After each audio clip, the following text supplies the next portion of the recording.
Boa noite. Boa noite. Preso o ex-ministro Gedel Vieira Lima, que foi um dos homens fortes de Temer. Ele é suspeito de suborno na Caixa Federal e de tentar evitar delações do PMDB. Temer prepara a defesa na denúncia por corrupção que está na Câmara. O presidente se reúne com advogados e lideranças políticas para barrar a ação no Supremo. A Comissão de Ética Pública investiga os ministros Gilberto Kassab e Marcos Pereira. Os dois foram apontados na delação da JBS Friboi em pagamento de propinas. O ex-presidente da Petrobras, José Sérgio Gabrielli, fala ao juiz Sérgio Moro e diz que era impossível ao controle interno descobrir o esquema revelado na Lava Jato. Sérgio Cabral é acusado de receber mais de 120 milhões de reais. Desta vez, o dinheiro é do setor de ônibus. Grandes empresários estão presos. Os chamados bailes de favela fecham ruas e assustam moradores da periferia de São Paulo. Multidão se diverte com som alto, mas muitos abusos terminam em tiroteio com a polícia. O Jornal da Gazeta está no ar.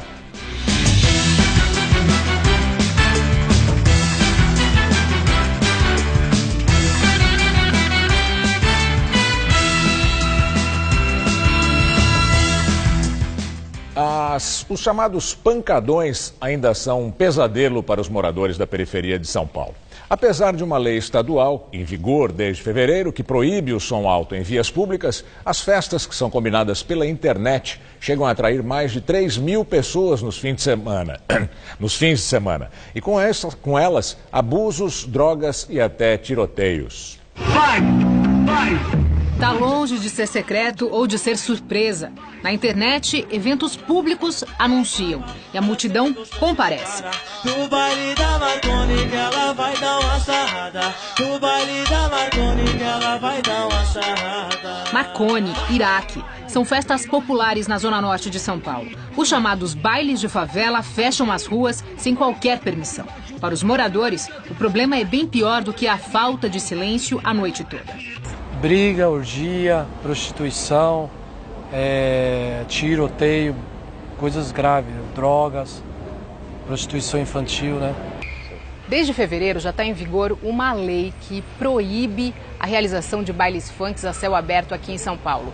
Só que aqui no Elisa Maria, onde acontece o fluxo, nessa rua, os maiores pancadões de São Paulo, nada mudou.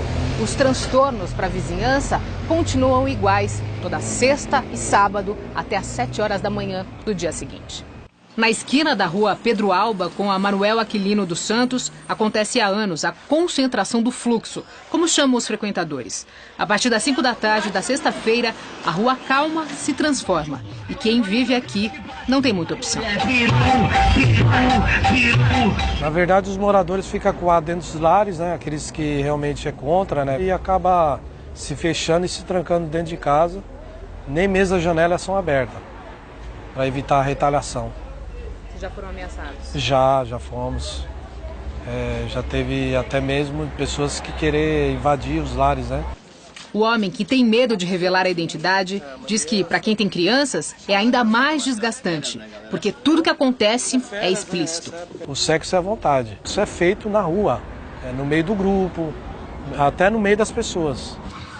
A lei dos pancadões ainda não pegou, mas no papel a norma diz que é proibido emitir ruídos sonoros classificados de alto nível provenientes de aparelhos de som de qualquer natureza, ainda que acoplados ou rebocados por veículos. E prevê multa de R$1.000 para quem desobedecer à lei. Quem insistir na infração fica sujeito a pagamento dobrado e, se reincidir outra vez, multa 4 vezes mais cara. Mas com mais de 3 mil pessoas nas ruas, sem liderança clara, com gente de fora da comunidade, quando a polícia aparece, tem até tiroteio.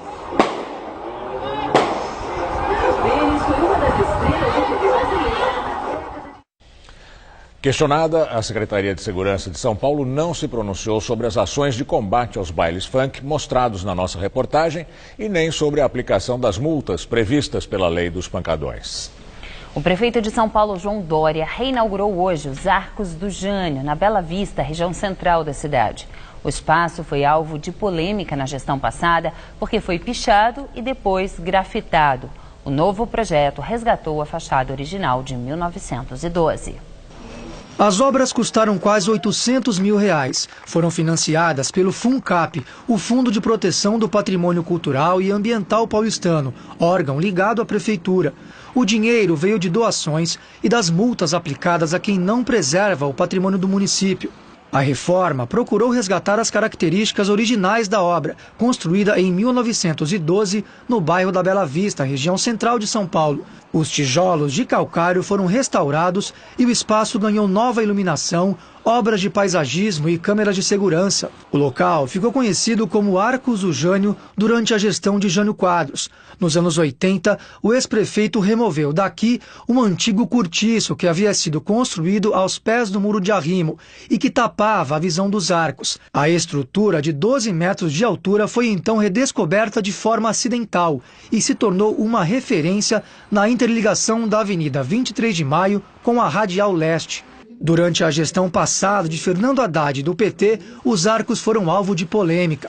O local foi pichado e ficou degradado. Depois, recebeu painéis de grafite recentemente apagados para a restauração. A revitalização faz parte do programa Cidade Linda e acontece na mesma semana em que Dória completa 6 meses à frente da Prefeitura. Temos muito o que fazer.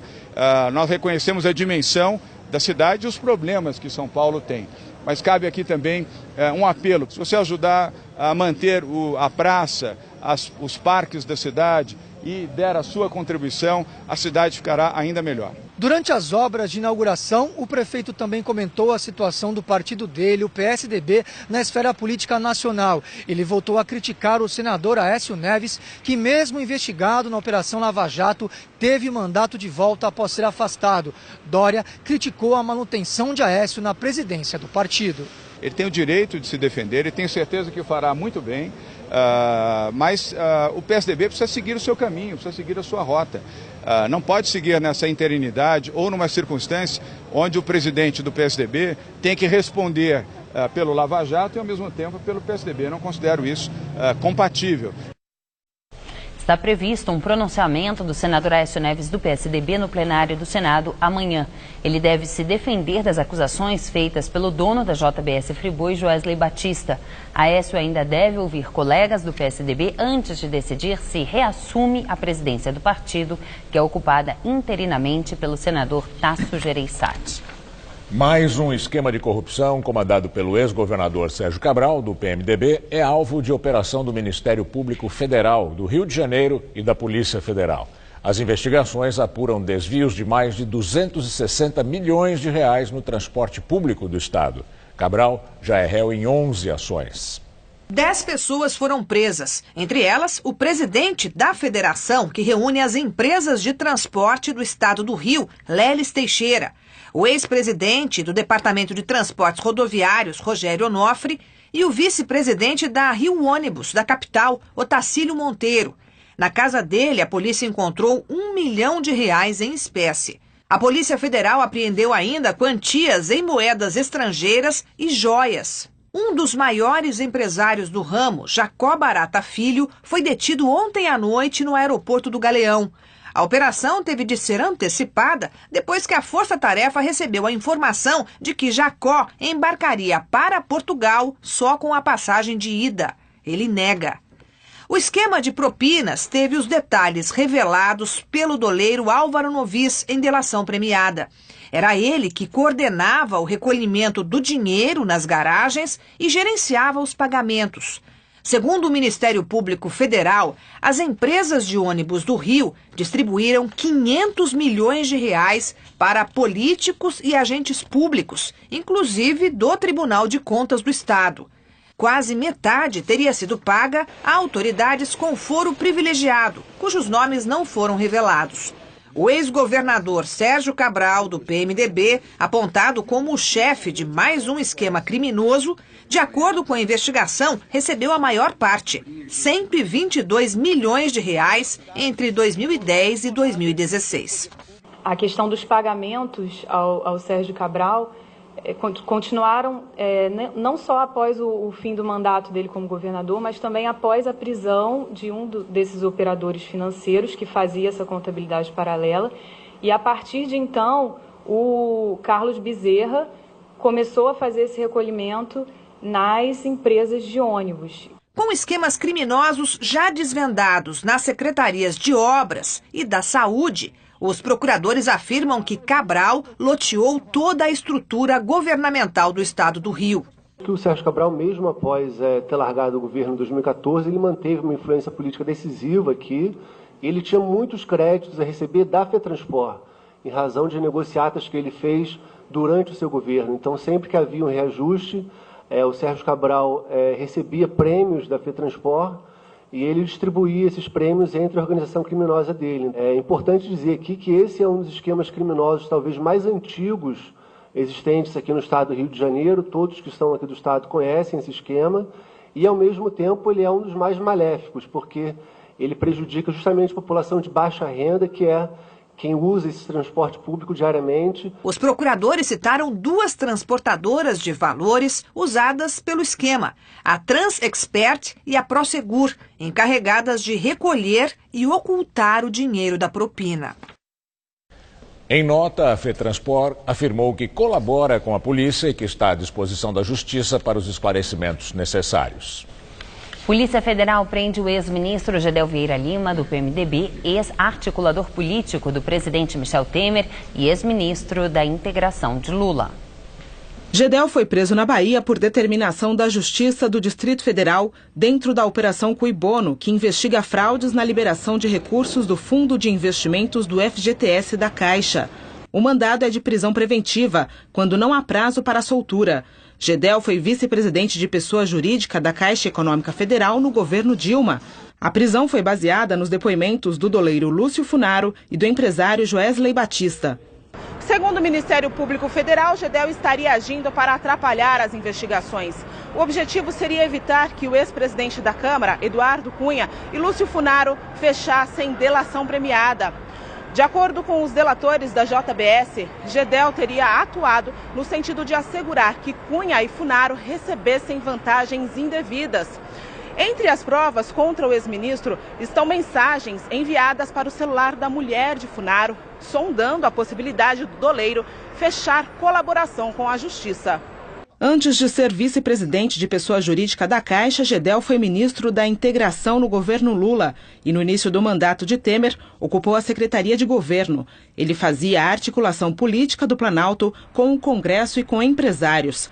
Ele deixou o governo no final de novembro, após ser acusado por Marcelo Calero, então ministro da Cultura, de ter feito pressão para que ele liberasse um empreendimento numa área nobre de Salvador. Gedel tinha um apartamento no local. Além de Gedel, devido ao esquema de corrupção na Caixa, já estão presos Eduardo Cunha, Henrique Alves, Lúcio Funaro e André Luiz de Souza. Cunha, Henrique Alves e Gedel eram do grupo do PMDB da Câmara, o mesmo do presidente Michel Temer. Em depoimento à Polícia Federal no mês passado, Funaro disse que Temer sabia do esquema de corrupção na Caixa e que parte do dinheiro desviado abasteceu o PMDB, presidido por Temer por vários anos. Ele nega as acusações. O nome de Gedel apareceu na investigação da Caixa após análise de conversas registradas em um aparelho de telefone celular apreendido na casa de Eduardo Cunha. Segundo o Ministério Público, Gedel e Cunha atuavam para garantir a liberação dos recursos por vários setores do banco. Em delação, Joesley Batista disse também que Gedel era o interlocutor da empresa com o governo. Após a queda do ministro, Joesley disse que começou a tratar dos assuntos com Rodrigo Rocha Loures. No mês passado, com medo de ser preso, Gedel chegou a entregar seu passaporte ao Supremo Tribunal Federal. Ele colocou ainda seu sigilo bancário à disposição da corte. Agora o comentário de Josias de Souza, direto de Brasília. Ele fala da prisão de Gedel. No instante em que Michel Temer vende a alma para enterrar na Câmara a denúncia em que a Procuradoria-Geral da República o acusa de corrupção, a Polícia Federal prendeu mais um integrante do grupo do presidente, Gedel Vieira Lima. Ele reforça o time de políticos que costumavam frequentar os jantares do Palácio do Jaburu e passaram a comer as quentinhas servidas na cadeia. Antes de Gedel foram em cana Eduardo Cunha e Henrique Eduardo Alves, 2 ex-presidentes da Câmara. Investigado por suspeita de corrupção, Gedel foi preso por tentar atrapalhar o trabalho dos investigadores. Ele estava pressionando o doleiro Lúcio Funaro, dono de segredos insondáveis sobre a roubalheira do PMDB, para não virar um delator. Ironicamente, o Planalto agora teme que o próprio Gedel, ex-ministro de Lula e Temer, ex-vice-presidente da Caixa Econômica sob Dilma Rousseff, passe a flertar com a hipótese da delação. Michel Temer se esforça para convencer o país de que a denúncia que o retrata como um corrupto não passa de uma peça de ficção do Procurador-Geral da República, Rodrigo Janot. Simultaneamente, os integrantes do staff político do presidente passam por um acelerado processo de apodrecimento. Quem não está preso é porque tem foro privilegiado. Com tanta sujeira ao redor, fica cada vez mais difícil para o presidente demonstrar que sua biografia continua limpinha. Não há mais espaço para otimismo. Os pessimistas já não conseguem enxergar luz no fim do túnel. Os muito pessimistas já perceberam que roubaram o túnel. Boa noite. Pouco, Maria Lídia Flandre entrevista o deputado federal do PSOL, Ivan Valente, sobre a crise. Com a chegada do inverno, e a tendência é que a umidade caia e o tempo fique ainda mais seco. Mudanças que têm impacto direto na saúde do paulistano e que levaram em até 30% o atendimento nos hospitais. Só de passar um papel em qualquer superfície, a prova da fuligem. Os olhos não veem, mas essas microscópicas partículas de poluentes dão muito trabalho para o sistema respiratório, principalmente agora no inverno. Resultado, aumento de 30% na quantidade de pacientes no pronto-socorro deste hospital da Zona Leste, especializado em olhos, nariz, garganta e ouvidos. Todo inverno é a mesma coisa, infelizmente, né? O ar seco, aí vem o vento frio, então não tem como fugir, né? Infelizmente. Idosos e crianças pequenas são os que mais sofrem. Dá um pouquinho de dor na garganta, assim no peito, quando eu tuço. Dá um pouco de tudo. Dá. E no frio piora mesmo? Piora. Beber bastante líquido, não fazer exercícios físicos entre as 10 horas da manhã e as 5 da tarde, além de lavar muito bem as mãos ou usar álcool gel. Recomendações válidas para todo o inverno. A Organização Mundial da Saúde preconiza em torno de 60% da umidade relativa do ar. E algumas vezes aqui em São Paulo nós chegamos a 30%. Tempo fechado, sem sinal de chuva e ainda a poluição, que já é característica da rotina aqui da cidade de São Paulo. Uma combinação que piore muito a qualidade do ar nesta época do ano, deixando os índices abaixo das recomendações da Organização Mundial da Saúde. Quanto menor a concentração de umidade, pior a qualidade do ar. Em 62 estações como esta, a Companhia Ambiental do Estado de São Paulo, a CETESB, analisa a qualidade do ar paulista. Especialista nesse tipo de análise, Maria Lúcia conta que os aparelhos trabalham como se fossem um grande nariz. Essas bolinhas, elas praticamente filtraram o ar e é mais ou menos isso que uma pessoa respirou em 24 horas. Então está recebendo a amostra, fazendo análise e no nosso pulmão pode ter uma concentração assim de poluente, né? Bom, e depois da chuva leve do fim de semana, a umidade ficou hoje um pouquinho acima dos 40% aqui em São Paulo, mas como nós vimos é baixa e deve cair nos próximos dias. E segundo a meteorologia, o paulistano teve hoje a tarde mais fria do ano até agora, com máxima só de 15,8 graus. Vamos à previsão do tempo com Mariana Armentano.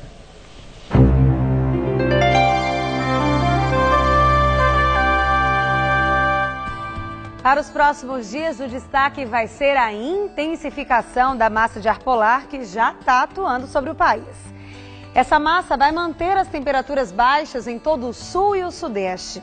E uma frente fria chega ao norte da Bahia. E interagindo com as instabilidades tropicais, vai provocar chuvas a qualquer hora amanhã do leste baiano até o Rio Grande do Norte. E olha, atenção, porque toda a costa leste do Nordeste já está em alerta máximo para mar agitado e vento forte. Vamos ver aqui a nossa tabela de temperaturas? Nessa terça-feira em Maceió, tempo fechado com máxima de 27 graus. Em Natal chove a qualquer hora, mas faz até 29 graus. Em BH teremos muita nebulosidade, temperaturas entre 10 e 18 graus. Em Curitiba, sol com muitas nuvens e termômetros entre 9 e 14 graus. Para São Paulo, a previsão é de um dia de sol entre nuvens na maior parte do estado.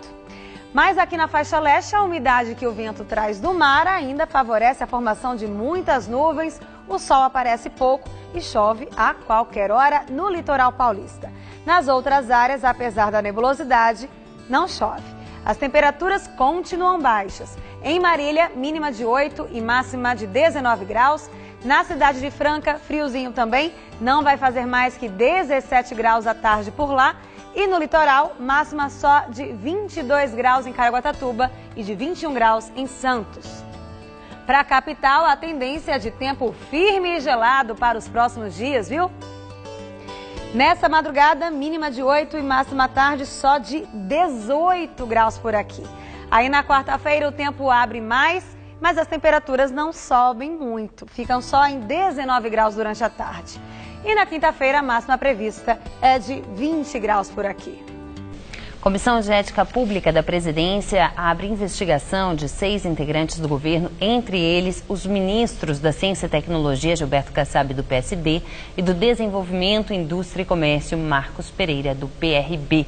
Os nomes apareceram nas delações da JBS Friboi.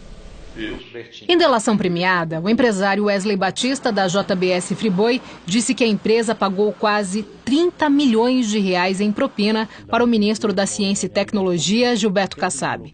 Segundo o delator, mensalmente, Kassab recebia 350 mil reais, pagos pelo grupo, na expectativa de um dia utilizar a influência política do ministro, a chamada reserva de boa vontade.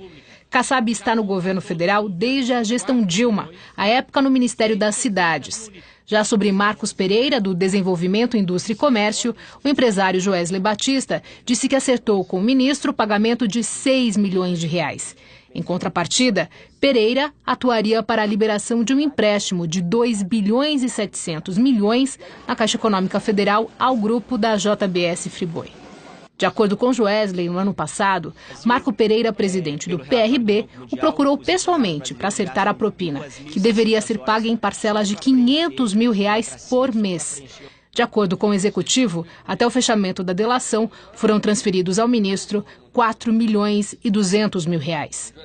Também serão alvo de investigações da Comissão de Ética Pública 3 ex-ministros. Fernando Pimentel, ex-ministro de Desenvolvimento, Indústria e Comércio, é acusado de receber mensalmente 300 mil reais durante o governo Dilma. Os valores seriam destinados à campanha dele ao governo mineiro. O petista foi eleito governador em 2014. Guido Mantega, ex-titular da Fazenda, é suspeito de ter pedido recursos para distribuição entre partidos políticos. Além disso, teria se beneficiado por obter informações privilegiadas das negociações do grupo JIF pela aquisição da empresa Swift, na Argentina. Já Gedel Vieira Lima, ex-articulador político de Temer, vai ser investigado pela suposta intermediação de pagamentos feitos por empresários da JBS Friboi ao ex-presidente da Câmara, Eduardo Cunha, e ao doleiro Lúcio Funaro, pelo silêncio dos dois que estão presos. Agora, todos terão um prazo de 10 dias para apresentar a defesa. Entre as punições previstas, caso o investigado ainda esteja no governo, estão advertência e recomendação de exoneração. E para ex-autoridades, censura pública, uma espécie de mancha no currículo. Todos os ministros e ex-ministros negam as acusações.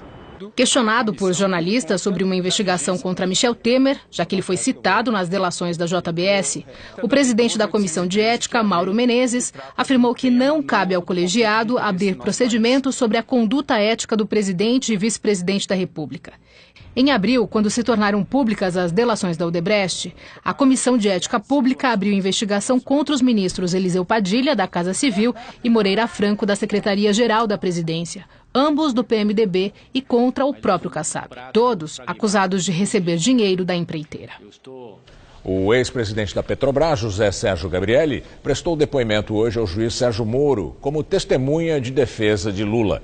Na audiência, ele afirmou que era impossível ao controle interno da estatal descobrir o esquema revelado pela Lava Jato. O depoimento prestado hoje por José Sérgio Gabrielli ao juiz Sérgio Moro faz parte do processo que investiga se o ex-presidente Lula recebeu 75 milhões de reais de propina da Odebrecht, decorrente de 8 contratos assinados entre a empreiteira e a Petrobras. Questionado pelo Ministério Público Federal sobre o motivo da empresa não ter identificado o grande esquema de corrupção, Gabrielli disse que os participantes driblaram os controles internos da companhia. Como que o senhor explica não ter sido identificado isso antes? Eu acho que está a explicação, porque o que foi divulgado pela Operação Lava Jato, o que foi divulgado pelos réus confessos, é que eles fizeram todas as operações fraudulentas fora dos sistemas da Petrobras, respeitando os limites admitidos pelos procedimentos internos da Petrobras e realizando as operações de transações de valores com empresas interpostas, com terceiras e quartas e quintas empresas que sequer eram de conhecimento da Petrobras. Portanto, era impossível que o sistema de controle interno capturasse esses problemas. O depoimento de Gabrielli foi marcado também por um embate entre o advogado de defesa de Lula, o Ministério Público e o juiz Sérgio Moro. Ao questionar o depoente sobre eventuais desvios na refinaria Abreu e Lima, apurado pela Operação Castelo de Areia, a defesa de Lula entrou mais uma vez em confronto com os membros do Ministério Público. A questão da extensão da Castelo de Areia, qual era o objeto da Castelo de Areia, então isto é um fato que não está aqui nos autos, quer dizer, precisaria... Os dois e... Doutor, eu vou indeferir a questão, o doutor fez várias perguntas para a testemunha, deixa a acusação fazer a prova. É que eu precisaria então do documento da Castelo de Areia para verificar se aquilo que está sendo afirmado aqui é o que está efetivamente nas investigações. O senhor pode procurar depois o processo. Não, é que a defesa, excelência, tem direito prévio a acesso a documentos.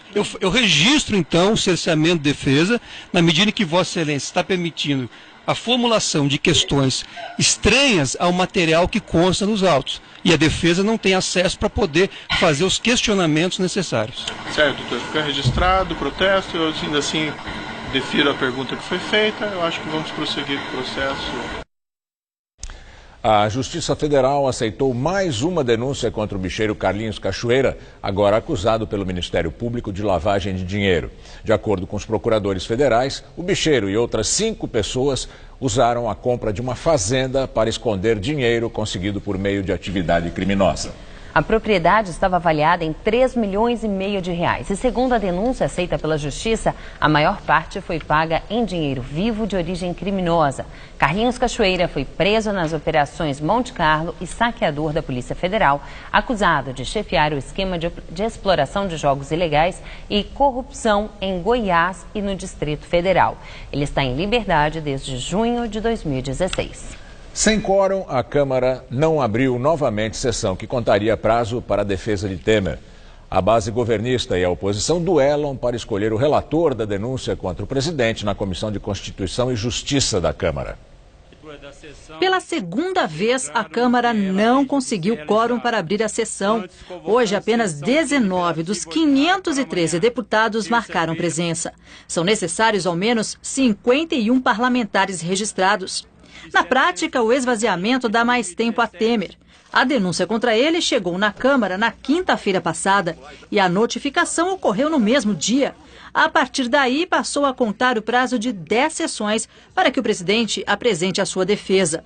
Enquanto isso, a base governista e a oposição travam um duelo para saber quem será o relator da denúncia na Comissão de Constituição e Justiça. O relator deve ser anunciado amanhã, segundo o deputado Rodrigo Pacheco, do PMDB de Minas, presidente da CCJ. Pacheco afirmou que escolherá alguém que tenha conhecimento jurídico e com relativa independência. Nos bastidores, Pacheco é pressionado pelo governo, que quer um deputado aliado com o Planalto. Já a oposição defende um parlamentar independente. Os 2 deputados favoritos para a relatoria são Alceu Moreira e Jones Martins, ambos do PMDB do Rio Grande do Sul. O Palácio do Planalto quer que a denúncia seja rejeitada na CCJ. Temer espera contar com o apoio de ao menos 40 dos 66 deputados da comissão e conta com a ajuda dos partidos aliados para garantir este quórum. Na semana passada, o deputado Major Olímpio do Solidariedade, que criticou Temer, foi substituído da comissão. Ele contesta a troca. Se eu, que só tinha um votinho lá, estou sendo objeto dessa preocupação do presidente, dos partidos que compõem a base, é porque o susto que eles podem tomar em plenário é mais do que verdadeiro. Isso apequena o legislativo. O poder legislativo brasileiro passou a ser um puxadinho do Palácio do Planalto, aonde vêm as ordens lá e a maioria dos deputados e senadores se curvam, se prostram pelas comodidades e vantagens pessoais. Isso é lamentável. Independente do resultado na CCJ, a matéria vai para a análise do plenário. Lá a votação é aberta, exemplo do que ocorreu durante o impeachment de Dilma Rousseff. Por enquanto, nenhum partido da base do governo já fechou apoio ao presidente Michel Temer. No papel, ele reúne uma base com cerca de 325 deputados. A movimentação em Brasília nesta semana promete ser intensa. Os líderes devem se reunir para definir o posicionamento a adotar em relação ao caso na Câmara. Temer precisa garantir pelo menos 172 deputados para que a denúncia seja arquivada. Hoje, o presidente discutiu o tema com aliados e se reuniu com advogados para tratar a estratégia de defesa. Segundo os advogados, a defesa de Temer na Câmara deve ser entregue ainda esta semana. Na denúncia, o presidente da República e seu ex-assessor, Rodrigo Rocha Loures, são acusados de corrupção passiva. Segundo o procurador-geral da República, Rodrigo Janot, os R$500 mil que estavam na mala e que foram entregues a Rocha Loures pela JBS eram destinados a Temer. Ele nega. E agora o comentário de política com Bob Fernandes. Pesquisa Datafolha constata: o Brasil está tomado pelo desalento e medo. O Brasil está numa encruzilhada e numa das pontas dessa encruzilhada está o fascismo. Segundo nas intenções de voto para 2018, na quinta-feira, num evento, Bolsonaro informou: minha especialidade é matar. Num programa de TV, Bolsonaro já pregou uma guerra civil para, segundo ele, fazer o que a ditadura não fez: matar uns 30 mil, começando pelo FHC. O candidato a presidente é favorável ao pau de arara e à tortura. Num ambiente de avacalhação e autoavacalhação da política, Bolsonaro avança. Apodrecimento e nanismo da política e consequente vácuo levam ao gigantismo de outros poderes e atores e ao desequilíbrio. Delfim Neto, na Folha, disse hoje: o setor privado, o tal mercado empresariado, anulou, leia-se, comprou, a única força que controla o capitalismo, o Congresso. No consórcio se inclua decisivos setores do sistema judiciário e das mídias, com excessos ou omissão na atuação, disputando o vácuo de poder. Muitos supondo ser possível escolher indefinidamente e de acordo apenas com seus interesses quem deve ganhar ou perder, ser condenado ou não, etc. Vácuo e espaços cada vez maiores de poder embriagaram a muitos, que só agora parecem perceber. A crise se espalha e pode engolir a todos. Neste 2017, em 509 atentados terroristas pelo mundo, morreram cerca de 3.450 pessoas. Isso o Brasil assassina, em média, a cada 3 semanas. Escancaram-se medo, a raiva, frustração, ressentimento, desencanto, os ódios. Ambiência ideal para o fascismo e fascistas. Em 1920, ridicularizado, Hitler defendia o combate até a vitória final. Em 25, escreveu: lágrimas da guerra prepararão as colheitas do mundo futuro. Nas eleições de 1928, o partido de Hitler teve insignificantes 2,6% dos votos. Veio a grande crise de 29 e 4 anos depois, em 33, Hitler tomou o poder. O resto é história. Com o viés de alta, em meio à crise, Bolsonaro já é o segundo nas intenções de voto. Bolsonaro é um fascista. Boa noite. Eduardo Cunha tem o pedido de liberdade negado pelo ministro Edson Fachin, relator da Lava Jato no Supremo Tribunal Federal. Preso desde outubro do ano passado, o PMDBista já teve ao menos outros 2 habeas corpus negados no STF. Em março, Cunha foi condenado a 15 anos de reclusão por 3 crimes investigados na Lava Jato. Ao rejeitar o novo pedido, Fachin alegou não ver ilegalidade flagrante na decisão do juiz Sérgio Moro, que decretou a prisão preventiva de Cunha.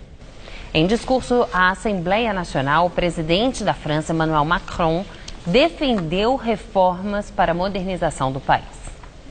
No Palácio de Versalhes, Macron afirmou que a reforma das instituições, inclusive a redução de 1/3 dos deputados e senadores, é uma necessidade para agilizar os trabalhos do legislativo em benefício do povo francês. O presidente também anunciou que o estado de emergência, em vigor na França desde 2015, deve acabar até o fim do ano e vai ser adotada uma legislação antiterrorismo, mas sob supervisão do judiciário. Macron ainda afirmou que se o Senado e a Câmara não colaborarem com seus planos de governo, ele vai buscar a aprovação direta dos eleitores em referendos. Pelo menos 9 pessoas ficaram feridas num atropelamento perto do aeroporto de Boston, nos Estados Unidos. Um motorista de táxi de 57 anos estava estacionado perto do aeroporto quando confundiu os pedais e acelerou contra os pedestres. Ele foi preso e, segundo o Departamento de Segurança Interna, a possibilidade de atentado terrorista já está descartada. E na Alemanha, pelo menos 18 pessoas morreram e 30 ficaram feridas num acidente entre um ônibus e um caminhão. O ônibus levava 48 pessoas, a maioria turistas do estado da Saxônia, no leste do país. A primeira-ministra Angela Merkel classificou o acidente como terrível e anunciou que o governo vai abrir uma investigação para determinar por que o ônibus pegou fogo tão rápido e de forma tão intensa, já que, segundo as testemunhas, a colisão não foi tão grave a ponto de provocar um incêndio tão grande.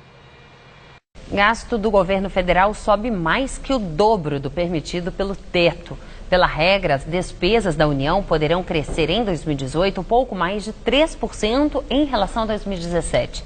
Este percentual corresponde à inflação oficial acumulada em 12 meses até junho deste ano.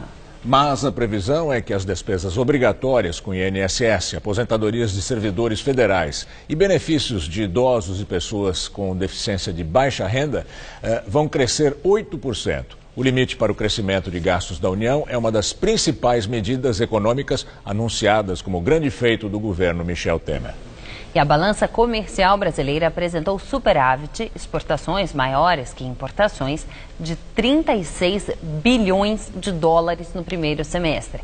Segundo os números divulgados hoje pelo Ministério da Indústria e Comércio Exterior, é o melhor resultado para o período desde o início da série histórica, em 1989.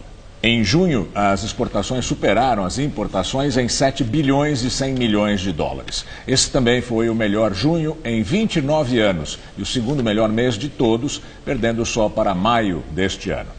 E agora vamos ao comentário de economia com Denise Campos de Toledo. O saldo comercial é um dos bons dados da economia. A safra agrícola e outros produtos básicos ainda têm um peso relevante, mas aos poucos os manufaturados vão recuperando espaço. A indústria reduziu muito a presença externa no período em que ficou focada na expansão da demanda doméstica e perdeu competitividade ainda com a manutenção artificial do dólar baixo. O produto nacional ficou com menos condição de competir aqui e no exterior. Só que agora ampliar as vendas externas é a saída para driblar a fraqueza do consumo interno. Consumo que não terá reação mais forte enquanto o desemprego permanecer elevado e o crédito caro e restrito. Mas até nesse sentido tem dados que podem produzir efeito mais para o final do ano. Um deles é a inflação baixa. Hoje mesmo foi divulgado o IPCS da Fundação Getúlio Vargas com deflação de 0,32% em junho, a primeira queda desde 2006 e alta em um ano, em 12 meses, de apenas 3,44%. O IPCA, o índice oficial, deve ir pelo mesmo caminho, o que ajuda na recuperação da renda dos trabalhadores, já que os salários devem subir em percentuais maiores. Por outro lado, com essa inflação e o crescimento fraco da economia, começa a ganhar força de novo a aposta no corte de 1 ponto na taxa básica de juros na reunião deste mês do Copom. O impacto também não será grande no curto prazo. Os bancos continuam bem cautelosos pelo risco da inadimplência, que segue em alta. Mas são esses sinais, assim como o bom desempenho da agricultura, que devem garantir algum crescimento este ano. Nada excepcional. O país continua com problemas estruturais, principalmente esse rombo das contas públicas. Mas deve sair do vermelho, o que já é alguma coisa. Eu volto na quinta. Até lá. E agora as notícias do esporte com Rodolfo Gamberini e Michele Janela. Logo depois do esporte, Maria Lídia Flandoli entrevista ao vivo o deputado federal Ivan Valente, do PSOL. Corinthians venceu mais uma e disparou na liderança do Campeonato Brasileiro numa rodada que acabou custando o emprego do neófito Rogério Ceni, mas um empregão, né, Michele? É verdade, né? Ficou com uma bela multa de 5 milhões de reais. Bom, Gamberini, boa noite. O Corinthians abriu 7 pontos de vantagem sobre o vice-líder Grêmio e agora é líder isolado do campeonato. O fim de semana ainda teve vitória do Palmeiras, empate do Santos e mais essa derrota do São Paulo, com direito aí à demissão do mito tricolor. Veja os gols do final de semana. No sábado, o Palmeiras recebeu o Grêmio no Pacaembu e o único gol da partida foi marcado contra pelo volante Machado, após cruzamento da direita feito por Rafael Veiga. Final, Palmeiras 1, Grêmio 0. O Santos foi a Goiânia e o juiz viu um pênalti nessa jogada em cima do atacante Breno Lopes. Na cobrança, a bola tocou no goleiro, na trave e depois sobrou para Andrigo empurrar para dentro. 1-0 Atlético Goianiense. Na sequência, Thiago Maia acertou um belo chute de fora da área e deixou tudo igual. Santos 1, Atlético Goianiense também 1, placar final. Na Arena Itaquera, o Corinthians venceu o Botafogo após essa linda jogada de Pedrinho, que terminou com a finalização do atacante Jô. Corinthians 1, Botafogo 0. No Rio de Janeiro, o Flamengo derrotou o São Paulo. Guerreiro abriu o placar cobrando falta no ângulo, sem chance de defesa para o goleiro. O segundo dos cariocas saiu em uma rápida troca de passes dentro da área, com finalização do meia Diego. Final, Flamengo 2, São Paulo 0. Bom, e essa derrota do São Paulo foi a sexta seguida. O time entrou na zona de rebaixamento e já estava mais do que na cara que o Rogério Ceni estava fora, né, Michele? Ah, é verdade. Apesar do diretor do time dizer que não na semana passada, né? São 6 meses de trabalho do Rogério Ceni à frente do São Paulo, 37 jogos. Ele acumulou aí apenas 14 vitórias, 13 empates, 10 derrotas como treinador. E o maior ídolo da história do clube deixou o comando do time colecionando eliminações. Campeonato Paulista, Copa do Brasil e também a Sul-Americana.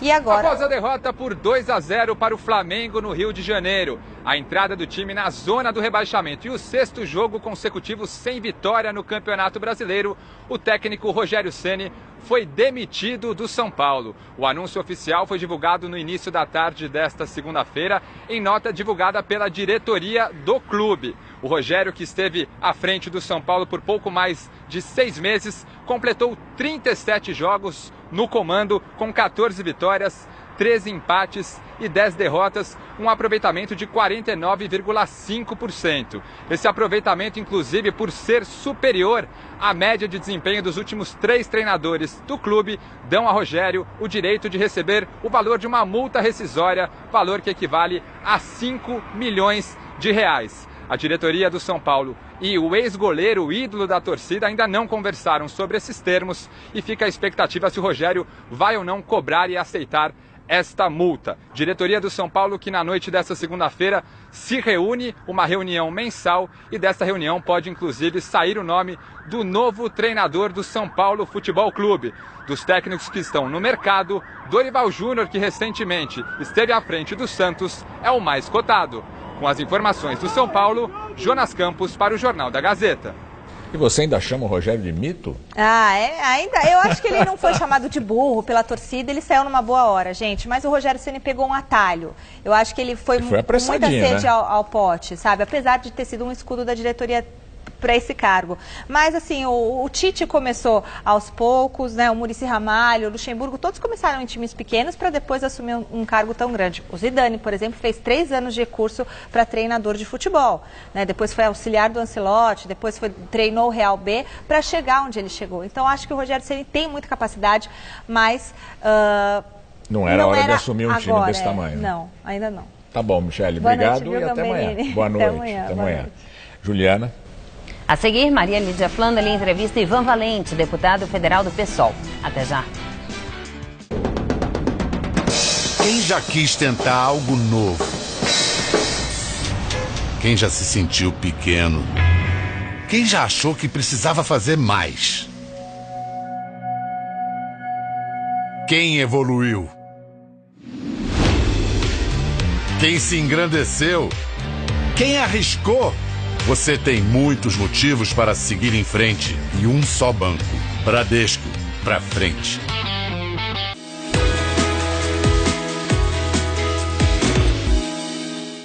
Eu não comecei no jornalismo, mas eu era comunicadora, eu fazia palestras. Então foi aí que eu descobri que tinha aptidão e interesse para o jornalismo. Escolher uma faculdade naquela altura do meu campeonato não era fácil. Eu tinha ali um nível de exigência, eu queria algo mais. E eu descobri a Faculdade de Jornalismo da Casper Libero, que era muito conceituada pelos resultados conquistados nesses anos todos. As habilidades necessárias para o exercício da função, eu precisava aprender de uma forma sistematizada com professores qualificados. E isso eu consegui na faculdade, aqui na Casper. Por isso, eu sou Casper. Somos todos Casper.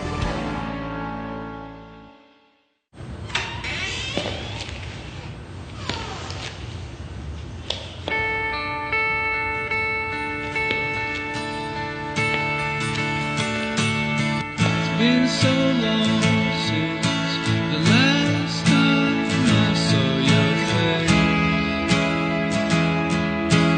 Just the other night it was the same embrace. A warm fuzzy feeling still gets me reeling.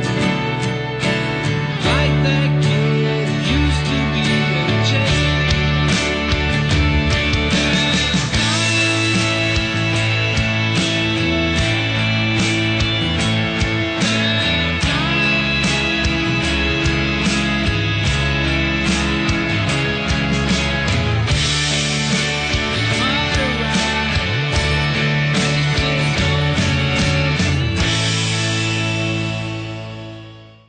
Atenção, nós temos uma novidade para você que assiste a TV Gazeta por antena parabólica. Nossa qualidade de som e imagem está ainda melhor.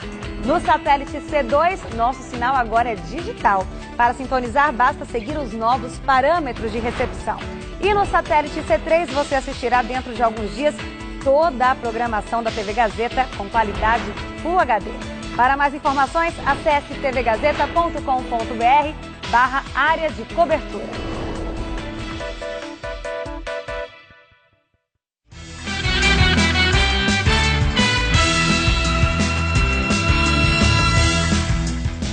Na entrevista do dia com Maria Lídia Flandoli, o futuro da esquerda brasileira. Entrevista o deputado federal do PSOL, Ivan Valente, líder da bancada, vice-líder da bancada na Câmara Federal. Muito obrigada, deputado, por estar conosco. O senhor viu hoje a pesquisa publicada pelo Instituto Datafolha sobre o que a população brasileira pensa sobre as ideias da esquerda e chama a atenção uma preferência por essas ideias consideradas uma ideologia de esquerda em relação a um pensamento mais conservador, considerado mais à direita. Que avaliação o senhor faz daquela pesquisa? Olha, eu acho que o Brasil viveu um momento muito ruim, né? Obscurantista, retrógrado, uma política econômica que é o pensamento único. E isso agora teve um preço grande. Foi aí com o governo Temer. O maior cabo eleitoral da esquerda, no geral, é o governo Temer. Porque é corrupção, é uma política econômica que está com muito desemprego, com retirada de direitos dos trabalhadores. Então, nesse sentido, as pessoas estão muito insatisfeitas. Então, as ideias gerais de esquerda que nós defendemos falam em igualdade social, em distribuição de renda, em garantia de direitos. Ora, isso são ideias muito mais generosas. Onde que estão as ideias mais conservadoras? Na área de costumes. É onde, por exemplo, o Bolsonaro se alavanca. É a questão do aborto, é a questão das drogas, etc. Mesmo nas questões ligadas a direitos civis, a sua visão homofóbica mostrou-se aí nas pesquisas como um retrocesso. A maioria... Quer dizer, há no país um avanço em relação à tolerância. Tolerância, exatamente. Sim, entende? Porque o que ele prega é o ódio. É o ódio. Né? É uma ideia fascista. Então, nesse sentido, eu acho que que essa pesquisa ela vai mostrar uma abertura maior para nós pensarmos um novo projeto de nação para o Brasil. E eu vejo que grupos de esquerda, partidos políticos, representantes dos movimentos sociais têm se reunido exatamente no sentido de para uma reflexão sobre os rumos da esquerda no Brasil. Vocês têm clareza do que seja o pensamento de esquerda e há uma união entre esses representantes dos diferentes grupos?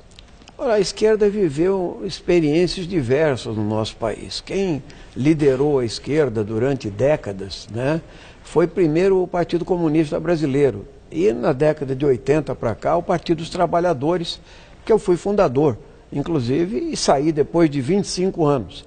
Então, hoje eu estou no PSOL, que representa, na minha opinião, ideais reais de esquerda, programático, ideológico, né, com um projeto de protagonismo popular, ética na política.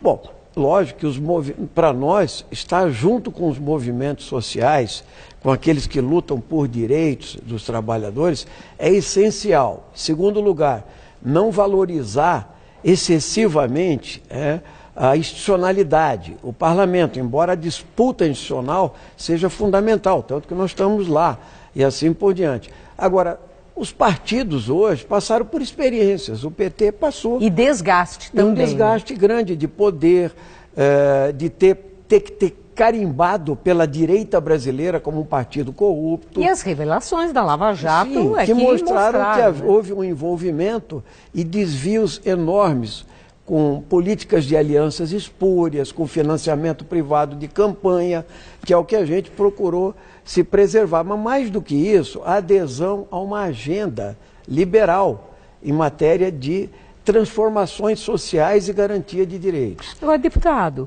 vocês reconhecem hoje que o PT continua sendo a liderança da esquerda brasileira? Eu não reconheço a liderança do PT como esquerda brasileira. Eu reconheço que o PT é um partido grande, é um partido presente e vai continuar sendo por algum tempo. E o ex-presidente Lula é o maior nome da esquerda? O presidente Lula? O presidente Lula é a maior referência, ele foi a maior referência. Não, pergunto se continua. Ele é nas pesquisas, sem dúvida, uma pessoa ainda muito conhecida, querida por um setor da população. A questão é saber se ele representa ainda o sonho e o projeto de esquerda transformadora. E o que é que vai poder mostrar se isso ainda acontece? A primeira questão é saber se ele lidou com o Meirelles, a Dilma botou o Levi, e se o Lula subir de novo, ele vai botar o Meirelles de novo. O pessoal nunca aceitará isso, porque esta agenda é a agenda dos bancos. Essa agenda é a agenda do capital financeiro e do agronegócio. E Guilherme Boulos, né, o líder do MTST, ele está sendo apontado como o novo líder nacional da esquerda, um nome novo que apareceu aí e que vem sendo bem sucedido. No seu entender, ele pode ser um eventual substituto de Lula? O Guilherme Boulos é uma liderança muito importante, eu acho que surgiu do movimento vivo, da luta de massas, obteve conquistas importantes no movimento social e tem uma visão política e um projeto na cabeça. Mas ele não é nem filiado a nenhum partido político ainda, mas faz parte desse esforço coletivo que está em diversos partidos, que está no PSOL também, para reconstruir um imaginário programático ideológico de esquerda com base no movimento social. Acredita no surgimento de um novo partido decorrente da fusão desses atuais partidos de esquerda do Brasil, inclusive o PSOL?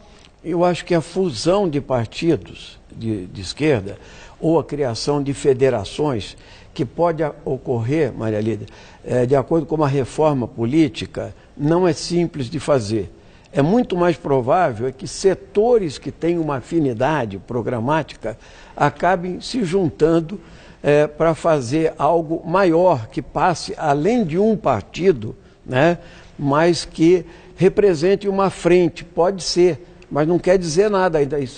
Nós estamos ainda gatinhando, caminhando. É cedo, no seu entender, é cedo. É cedo ainda para dizer, sabermos. Porque a realidade e a conjuntura ela é muito dinâmica e nós não temos condições de prever o que vai acontecer, por exemplo, com as eleições de 2018 e com o crescimento do movimento social, porque eu acho que vai ter uma resposta grande logo ali adiante para criar energia política para um projeto de esquerda. Pelo que o senhor está falando, eu estou com a impressão que o senhor acredita que Temer vá até o fim do mandato. Não, é o contrário. O senhor admitiu eleições em 2018, quer dizer, que teremos ali as eleições para a sucessão de Temer? Eu acho que a tendência mais provável é o Temer não chegar a 2018. Okay. A solução que vai ser dada, nós não sabemos ainda se ela é pelas diretas, pelas eleições indiretas via Câmara dos Deputados. Okay. Mas eu espero que seja a solução em que o povo participe e não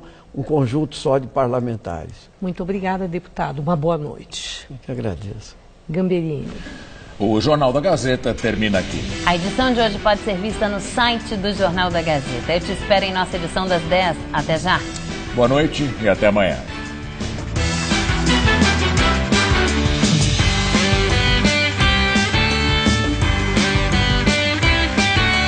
A cantora Thier solta a voz no palco do Todo Seu. Hoje, 10h30 da noite.